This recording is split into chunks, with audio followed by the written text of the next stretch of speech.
بس میرے عزیزوں، میرے دوستوں، گفتگو اس منزل پر رک گئی اور اب زحمت نہیں دوں گا۔ کربلا کلمے کے انکار اور کلمے کے اقرار کی جنگ ہے۔ کربلا انکار کلمہ کرنے والے اور اقرار کلمہ کرنے والے، ان کے ٹکراؤ کا نام ہے، ٹھیک ہے نا؟ عباس اگر کربلا میں نہ ہوتے، میں چیلنج کر رہا ہوں، ابو الفضل جیسی شخصیت جو پیدا ہوئی تھی کربلا کے لیے، اگر نہ ہوتے پھر بھی کربلا تو ہوتی، کربلا تو ہوتی۔ شبیہ رسول علی اکبر اگر نہ ہوتے، اب فرض کرو تھوڑی دیر کے لیے مفروضہ ہے، کربلا تو ہو کے رہتی۔ حد یہ ہے کہ حسین ابن علی کی سب سے بڑی قربانی 6 مہینے کا بچہ جو عمر میں سب سے چھوٹا ہے، جو قربانی میں سب سے بڑا ہے۔ اگر اصغر کربلا میں نہ ہوتے پھر بھی کربلا تو ہوتی، لیکن ایک جملہ میرا یاد رکھو گے، اگر شہزادی زینب کربلا میں نہ ہوتی تو کربلا نہیں ہو سکتی۔ عجیب شہزادی ہے۔ مجھے یہ بتلاؤ کہ تم نے اتنی ہزار مجلسیں سنی، عباس کو کس نے پالا؟ شہزادی زینب نے۔ عباس کو، اچھا علی اکبر کو کس نے پالا؟ شہزادی زینب نے۔ تاریخیں دیکھو۔ اچھا بھائی حسن کے بیٹے قاسم کو کس نے پالا؟ شہزادی زینب نے۔ آن و محمد کو تو پالا ہی تھا شہزادی زینب نے۔ اچھا 6 مہینے کا بچہ کس نے پالا؟ ماں نے؟ شہزادی زینب نے۔ اچھا سکینہ کو کس نے پالا ہے؟ شہزادی زینب نے۔ تو اب میرے جملے کی قدر کرو گے؟ پوری کربلا پال کر زینب نے حسین کو دی ہے، شہزادی نے پوری کربلا پال کے دی ہے۔ اور واقعہ یہ ہے کہ اگر حسین کے بعد شہزادی نہ ہوتی تو کربلا کا پیغام کربلا سے کوفے اور کوفے سے شام جا نہیں سکتا تھا۔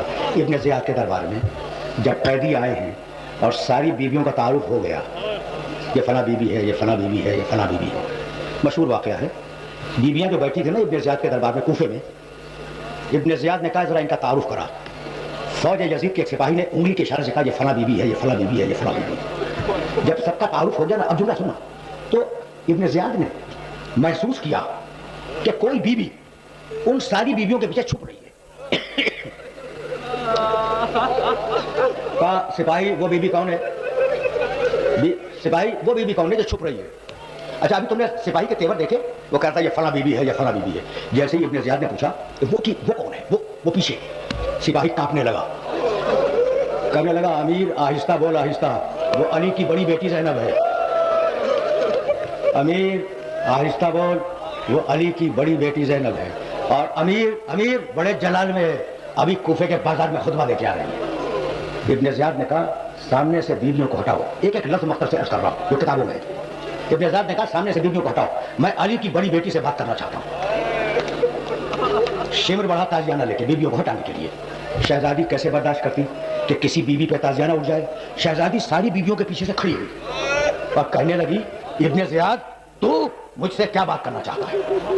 آخری جملے، بیوی کی آواز بلند ہو گئی نا دربار میں، ابن زیاد تو مجھ سے کیا بات کرنا چاہتا ہے؟ اس دربار میں جب بیوی کی آواز بلند ہوئی ہے تو میرے نبی کا ایک صحابی حضرت، جن کا نام ہے حضرت عبداللہ ابن عفیف کندی رضی اللہ تعالیٰ عنہ، وہ نابینا تھے اور علی کے ساتھی تھے، 90 سال سے اوپر عمر تھی۔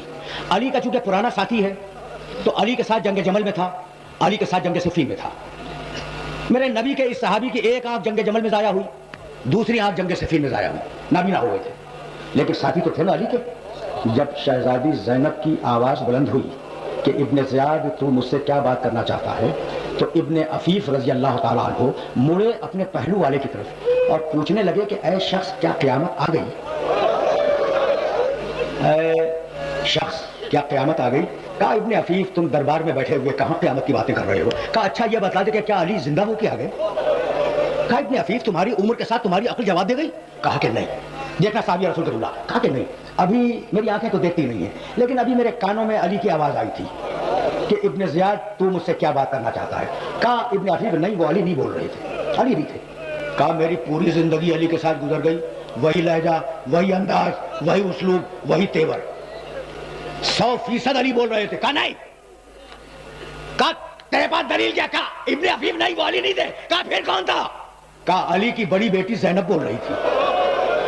بس یہ سننا تھا کہ صحابی رسول گھبرا کے کھڑا ہو گیا کہ ارے یہ علی کی بیٹی دربار میں کیسے آ گئی؟ اجرکم علی اللہ. کہنے لگے ابن زیاد خدا تجھ پہ لعنت کرے. ابن زیاد نے کہا ابن عفیف میں تمہاری صحابیت کا احترام کرتا ہوں.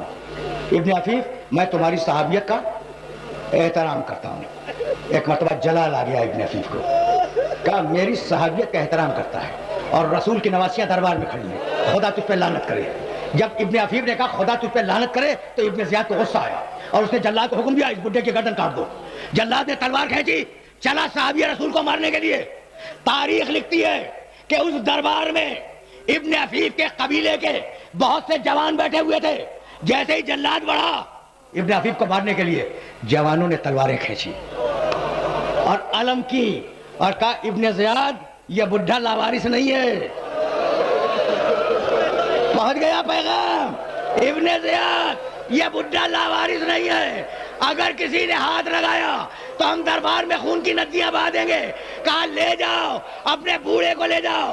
تو یہ کہتے ہوئے لے چلے کہ جس کا وارث زندہ ہو اسے کوئی ہاتھ نہیں لگا سکتا. زینب نے رخ کیا مدینے کا کہ نانا اب وہ زمانہ آ گیا کہ صحابی کی مدد کرنے والے آ جائے, نواسی کی مدد کرنے والا